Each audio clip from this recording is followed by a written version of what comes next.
इंसानियत और दरिंदगी की सारी हदें पार की गई आरजी कर मेडिकल कॉलेज एंड हॉस्पिटल की ट्रेनी डॉक्टर के साथ। कैसे एक ट्रेनी डॉक्टर के साथ बेरहमी बरता गया। पहले उस लड़की का रेप किया गया और उसे मौत के घाट उतारा गया। इस घटना ने पूरे देश में आक्रोश पैदा कर दिया है। इस केस का मुख्य आरोपी संजय रॉय का लाइट डिटेक्टर टेस्ट हो चुका है। दावा किया गया है कि संजय रॉय ने कई राज उगले हैं जिसे सुनकर आपके पैरों तले जमीन खिसक जाएगी। एक ऐसा खुलासा जिस पर यकीन कर पाना मुश्किल हो जाएगा। जी हाँ, दावा किया गया है कि संजय रॉय ने लाइट डिटेक्टर टेस्ट में बताया कि जब वो घटना स्थल पर पहुंचा तो डॉक्टर की मौत हो चुकी थी। डॉक्टर की लाश सेमिनार हॉल में पहले से पड़ी हुई थी। संजय के इस खुलासे के बाद ये इन दावों को और भी मजबूती मिलने लगी है, जिसमें कहा जा रहा था कि ट्रेनी डॉक्टर के साथ किसी सिर्फ संजय ने नहीं बल्कि 7 अलग अलग डॉक्टर्स ने मिलकर रेप और फिर मर्डर किया था। आपको बता दें, मुख्य आरोपी संजय रॉय का पॉलीग्राफी टेस्ट जेल में ही किया गया। वहीं पूर्व प्रिंसिपल संदीप घोष, घटना की रात ड्यूटी पर मौजूद 4 डॉक्टर्स और एक सिविल वॉलंटियर समेत 6 अन्य लोगों का पॉलीग्राफी टेस्ट सीबीआई के कोलकाता ऑफिस में किया जा रहा है। आशंका जताई जा रही है कि लाइट डिटेक्टर टेस्ट के दौरान संजय रॉय ने कई सवालों के गलत जवाब दिए। एक रिपोर्ट के मुताबिक संजय रॉय इस टेस्ट के दौरान काफी परेशान नजर आ रहा था। जब सीबीआई ने उससे कई सबूतों के साथ पूछताछ की तो उसने कई बहाने बनाए। बताया जाता है कि संजय रॉय ने दावा किया कि जब उसने सेमिनार हॉल में देखा तो पीड़िता की मौत हो चुकी थी। उसने ये भी कहा कि वह डर के मारे आरजी कर मेडिकल कॉलेज से भाग निकला। वहीं कोलकाता पुलिस के मुताबिक संजय रॉय ने पूछताछ में रेप और मर्डर की बात कबूली थी।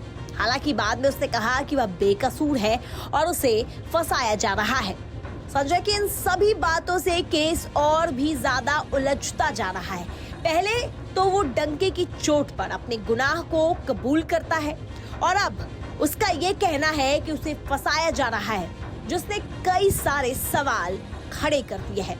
इससे पहले संजय रॉय ने जेल के गार्डों से बताया था कि वो रेप और मर्डर के बारे में कुछ नहीं जानता। इसके अलावा सियालदाह की कोर्ट में एडिशनल चीफ जुडिशियल मजिस्ट्रेट के सामने भी उसने यही बात कही थी। एक अधिकारी ने एचटी को बताया कि संजय रॉय जांचकर्ताओं को गुमराह करने की कोशिश कर रहा था। अधिकारी ने कहा कि वो अपने चेहरे पर चोटों और अपराध के समय परिसर में मौजूदगी को लेकर उसके पास कोई स्पष्टीकरण नहीं है। बता दें कि ट्रेनी डॉक्टर का शव अस्पताल परिसर के सेमिनार हॉल में पाया गया था।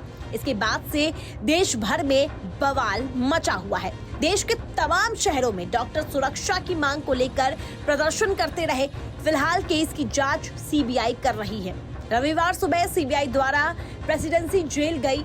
सूत्रों के मुताबिक सुबह से ही पॉलीग्राफी टेस्ट की प्रक्रिया शुरू हो गई। ये प्रक्रिया दोपहर 3 बजे तक चली। दूसरी ओर सीबीआई अधिकारी सीजीओ कॉम्प्लेक्स में 2 मेडिकल छात्रों का पॉलीग्राफी टेस्ट भी कर रही है। इस बीच आरजी कर के वित्तीय भ्रष्टाचार मामले की जांच के लिए रविवार सुबह सीबीआई की 15 टीमों ने शहर के अलग अलग हिस्सों में छापेमारी की।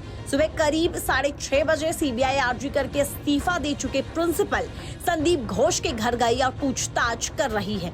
सीबीआई ने केस्टपुर में पूर्व आरजी कर अधीक्षक संजय वशिष्ठ और एक अन्य डॉक्टर देवाशीष सोम के घरों पर भी छापेमारी की है। बहरहाल संजय के पॉलीग्राफी टेस्ट के बाद कई सारे सवाल उठ रहे हैं कि क्या वाकई में ट्रेनी डॉक्टर की हत्या के पीछे 7 अलग अलग डॉक्टर्स का हाथ है, और अगर ऐसा है तो संजय ने क्यों कबूल किया कि हत्या और रेप उसने की थी।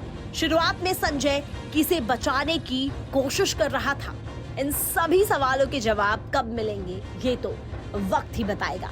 फिलहाल के लिए आप बने रहिए न्यूज स्टेट्स के साथ।